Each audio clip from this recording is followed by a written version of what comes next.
V reach YouTube ಚಾನೆಲಿಗೆ ನಿಮಗೆಲ್ರಿಗೂ ಸ್ವಾಗತ. ಈ ಚಾನೆಲಿನಲ್ಲಿ professional ಕೋರ್ಸಸ್ಗಳಾದ CA, CS, CMA ಇದರ ಬಗ್ಗೆ ಕನ್ನಡದಲ್ಲಿ ಮಾಹಿತಿ ಮತ್ತು ಆ ಪರೀಕ್ಷೆಗೆ ಸಂಬಂಧಪಟ್ಟ ಒಂದಷ್ಟು ತಯಾರಿಗಳ ಬಗ್ಗೆ ನಾವು ವಿಡಿಯೋಗಳನ್ನು ಮಾಡ್ತಾ ಇದ್ದೇವೆ. ವಿ ರೀಚ್ ಅಕಾಡೆಮಿಯ ಬಗ್ಗೆ ಹೇಳುವುದಾದರೆ ಇದು ಉಡುಪಿಯಲ್ಲಿ ಇರುವಂಥ ಒಂದು ಪ್ರೊಫೆಷ್ನಲ್ ಕೋರ್ಸಸ್ಸಿಗೆ ತರಬೇತಿಯನ್ನು ಕೊಡ್ತಾ ಇರುವಂಥ ಸಂಸ್ಥೆ. ಸುಮಾರು 9 ವರ್ಷಗಳಿಂದ CA, CS, CMA ಈ ಕೋರ್ಸ್ಗಳಿಗೆ ತರಬೇತಿಯನ್ನು ಕೊಡ್ತಾ ಬರುತ್ತಿರುವಂಥ ಸಂಸ್ಥೆ. ಮುಂದಿನ ದಿನಗಳಲ್ಲಿ ಆನ್ಲೈನ್ ಪ್ಲ್ಯಾಟ್ಫಾರ್ಮಲ್ಲೂ ಕೂಡ ವಿ ರೀಚ್ ಅಕಾಡೆಮಿ ಅವೈಲೇಬಲ್ ಆಗ್ತದೆ. ನಿಮಗೆ CA, CS, CMA ಇದರ ಬಗ್ಗೆ ನಿಮ್ಮದೇ ಆದ ಕನ್ನಡ ಭಾಷೆಯಲ್ಲಿ ಮಾಹಿತಿಯನ್ನು ಪಡೆಯಬೇಕಂತ ಹೇಳಿ ಆದರೆ ನಮ್ಮ ಚಾನೆಲನ್ನು ಸಬ್ಸ್ಕ್ರೈಬ್ ಮಾಡಿ ಮತ್ತು ಲೈಕ್ ಮಾಡಿ ಅಂತ ಕೇಳಿಕೊಳ್ತಾ ಇದ್ದೇನೆ. ಇವತ್ತಿನ ವಿಡಿಯೋದಲ್ಲಿ ವಿದ್ಯಾರ್ಥಿಗಳೇ ನಾನು CMA ಫೌಂಡೇಶನ್ ಕೋರ್ಸ್ನ ಬಗ್ಗೆ ಮಾಹಿತಿಯನ್ನು ಕೊಡಲಿಕ್ಕಿದ್ದೇನೆ. ಲಾಸ್ಟ್ ವಿಡಿಯೋದಲ್ಲಿ ನಾನು CMA ಕೋರ್ಸ್ನ ಬಗ್ಗೆ ಮಾಹಿತಿ ನೀಡಿದ್ದೆ.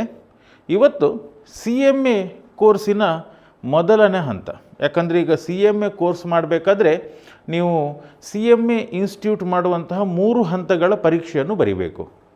ಒಂದು ಫೌಂಡೇಶನ್, ಅದಾದ ನಂತರ ಇಂಟರ್ಮೀಡಿಯೇಟ್, ಅದಾದ ನಂತರ ಫೈನಲ್. ಅದರ ಮೊದಲನೇ ಹಂತದ ಪರೀಕ್ಷೆಯಾದ CMA ಫೌಂಡೇಶನ್ ಪರೀಕ್ಷೆಯ ಬಗ್ಗೆ ನಾನು ಇವತ್ತು ಮಾಹಿತಿ ಕೊಡಲಿಕ್ಕಿದ್ದೇನೆ. ಸೊ ಈ CMA ಫೌಂಡೇಶನ್ ಪರೀಕ್ಷೆ ಯಾವಾಗ ಒಬ್ಬ ವಿದ್ಯಾರ್ಥಿ ಎನ್ರೋಲ್ ಆಗ್ಬೋದು ಅಂತ, ಮಿನಿಮಮ್ ಕ್ವಾಲಿಫಿಕೇಷನ್ ಏನು ಈ ಕೋರ್ಸಿಗೆ ಎನ್ರೋಲ್ಮೆಂಟ್ ಆಗಬೇಕಾದ್ರೆ. ಸೊ ಈ CMA ಫೌಂಡೇಶನ್ ಪರೀಕ್ಷೆ ಏನಿದೆ, ಈ ಪರೀಕ್ಷೆಗೆ ಎನ್ರೋಲ್ಮೆಂಟ್ ಆಗಬೇಕಾದ್ರೆ ಮಿನಿಮಮ್ ಕ್ವಾಲಿಫಿಕೇಷನ್ 10th ಪಾಸ್ ಆಗಿರಬೇಕು. ಸೊ 10th ಪಾಸ್ ಆಗಿರುವಂತಹ ಪ್ರತಿಯೊಬ್ಬ ವಿದ್ಯಾರ್ಥಿಯು ಕೂಡ CMA ಫೌಂಡೇಶನ್ ಕೋರ್ಸಿಗೆ ಎನ್ರೋಲ್ಮೆಂಟ್ ಆಗಲಿಕ್ಕೆ ಎಲಿಜಿಬಲ್. ಹಾಗಾದರೆ ಎನ್ರೋಲ್ಮೆಂಟ್ ಆದ ಕೂಡಲೇ ಅವ CMA ಪರೀಕ್ಷೆ ಬರಿಬಹುದಾ?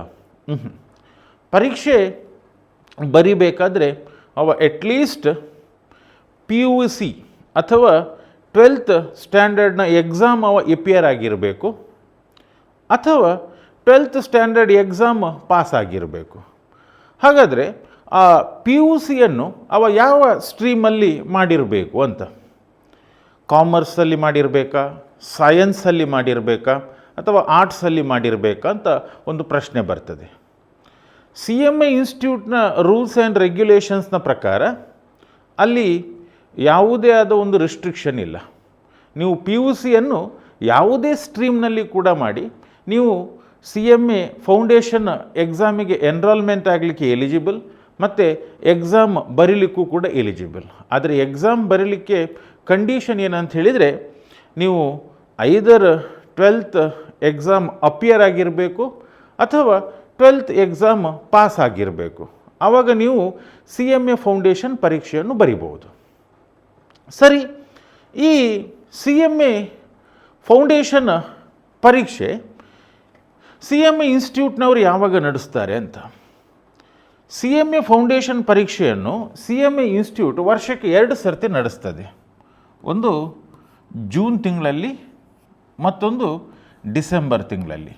ಸೊ 2 ಎಕ್ಸಾಮ್ಸ್ ಪ್ರತಿ ವರ್ಷ CMA ಇನ್ಸ್ಟಿಟ್ಯೂಟ್ ಕಂಡಕ್ಟ್ ಮಾಡ್ತದೆ. ಸರಿ, ಹಾಗಾದರೆ ಈ ಪರೀಕ್ಷೆಯಲ್ಲಿ ಎಷ್ಟು ಮಾರ್ಕಿನ ಪರೀಕ್ಷೆ ಇದು, ಇದರಲ್ಲಿ ಬರುವಂತಹ ಸಬ್ಜೆಕ್ಟ್ಸ್ ಯಾವುದು, ಎಕ್ಸಾಮ್ ಪ್ಯಾಟರ್ನ್ ಏನು, ಪರೀಕ್ಷೆ ಪಾಸ್ ಆಗಬೇಕಾದ್ರೆ ಎಷ್ಟು ಮಾರ್ಕ್ ತಗೊಳ್ಬೇಕು, ಇದರ ಬಗ್ಗೆ ಎಲ್ಲ ಒಂದು ಮಾಹಿತಿಯನ್ನು ನಾವು ತಗೊಳ್ಳುವ ಈಗ. ಎಸ್, ನೋಡಿ, ಫೌಂಡೇಶನ್ ಕೋರ್ಸಿಗೆ ಬರ್ತಾ, CMA ಫೌಂಡೇಶನ್ ಕೋರ್ಸಿಗೆ ಬರ್ತಾ ಒಟ್ಟಿಗೆ 4 ಪೇಪರ್ಸ್ ಬರ್ತದೆ. ಸೊ ಅದರಲ್ಲಿ ಬರುವಂತಹ first paper fundamentals of business loss and business communication ಅಂತ. ಫಸ್ಟ್ ಪೇಪರ್ ಬಿಸ್ನೆಸ್ ಲಾ ಮತ್ತು ಬಿಸ್ನೆಸ್ ಕಮ್ಯುನಿಕೇಷನ್. ಆ ಪೇಪರಲ್ಲಿ 2 ಪಾರ್ಟ್ ಬರ್ತದೆ. ಬಿಸ್ನೆಸ್ ಲಾಕ್ಕೆ ಸಂಬಂಧಪಟ್ಟ ಹಾಗೆ ಒಂದು ಪಾರ್ಟ್ ಇದೆ, ಬಿಸ್ನೆಸ್ ಕಮ್ಯುನಿಕೇಷನಿಗೆ ಸಂಬಂಧಪಟ್ಟ ಹಾಗೆ ಮತ್ತೊಂದು ಪಾರ್ಟ್ ಇದೆ. ಸೊ ಬಿಸ್ನೆಸ್ ಲಾಕ್ಕೆ ಸಂಬಂಧಪಟ್ಟ ಪಾರ್ಟ್ ಏನಿದೆ ಅದಕ್ಕೆ 80% ವೇಟೇಜ್ ಇದೆ. ಅಂದರೆ ಈ ಫಸ್ಟ್ ಪೇಪರ್ ಇದು 100 ಮಾರ್ಕಿನ ಪೇಪರ್. 100 ಮಾರ್ಕಲ್ಲಿ 80 ಮಾರ್ಕಿನಷ್ಟು ಕ್ವಶನ್ಸ್ ನಿಮಗೆ ಲಾ ಪಾರ್ಟಿಂದ ಬರ್ತದೆ.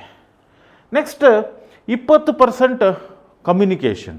ಕಮ್ಯುನಿಕೇಷನಿಂದ 20 ಮಾರ್ಕಿನಷ್ಟು ಕ್ವಶನ್ಸ್ ಕಮ್ಯುನಿಕೇಷನ್ ಪಾರ್ಟಿಂದ ಬರ್ತದೆ. ಸೊ ಇದು ಫಸ್ಟ್ ಪೇಪರ್. ಇನ್ನು ಬರ್ತಾ 2ನೇ ಪೇಪರಿಗೆ. 2ನೇ paper fundamentals of financial accounting and cost accounting ಅಂತ. ಫೈನಾನ್ಷಿಯಲ್ ಅಕೌಂಟಿಂಗ್ ಮತ್ತು ಕಾಸ್ಟ್ ಅಕೌಂಟಿಂಗ್ ಅಂತ. ಇದರಲ್ಲೂ ಕೂಡ 2 ಪಾರ್ಟ್ ಬರ್ತದೆ. ಫೈನಾನ್ಷಿಯಲ್ ಅಕೌಂಟಿಂಗ್ ಫಸ್ಟ್ ಪಾರ್ಟ್, ಅದು 70% ಅಥವಾ 70 ಮಾರ್ಕಿಗೆ. ಕಾಸ್ಟ್ ಅಕೌಂಟಿಂಗ್ 30% ಅಥವಾ 30 ಮಾರ್ಕಿಗೆ. ಸೊ ಇದು 2ನೇ ಪೇಪರ್. ಫಸ್ಟ್ ಪೇಪರ್ ಲಾ ಮತ್ತು ಕಮ್ಯುನಿಕೇಷನ್, 2ನೇ ಪೇಪರ್ ಫೈನಾನ್ಷಿಯಲ್ ಅಕೌಂಟಿಂಗ್ ಮತ್ತು ಕಾಸ್ಟ್ ಅಕೌಂಟಿಂಗ್. 3ನೇ ಪೇಪರ್ ಬರ್ತಾ ಬಿಸ್ನೆಸ್ ಮ್ಯಾಥಮೆಟಿಕ್ಸ್ ಮತ್ತು ಸ್ಟ್ಯಾಟಿಸ್ಟಿಕ್ಸ್ ಅಂಥೇಳಿ. ಸೊ ಇದರಲ್ಲಿ ಮ್ಯಾಥಮೆಟಿಕ್ಸ್ 40 ಮಾರ್ಕಿಗೆ, ಸ್ಟ್ಯಾಟಿಸ್ಟಿಕ್ಸ್ 60 ಮಾರ್ಕಿಗೆ.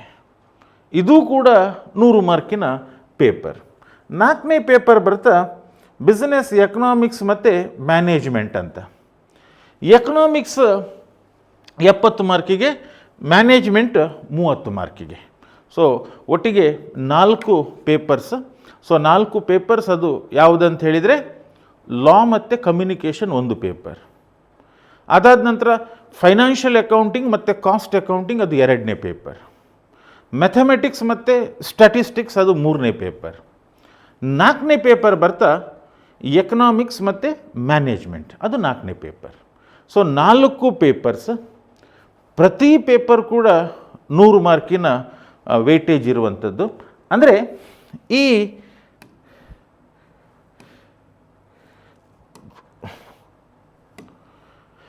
ಪರೀಕ್ಷೆಯಲ್ಲಿ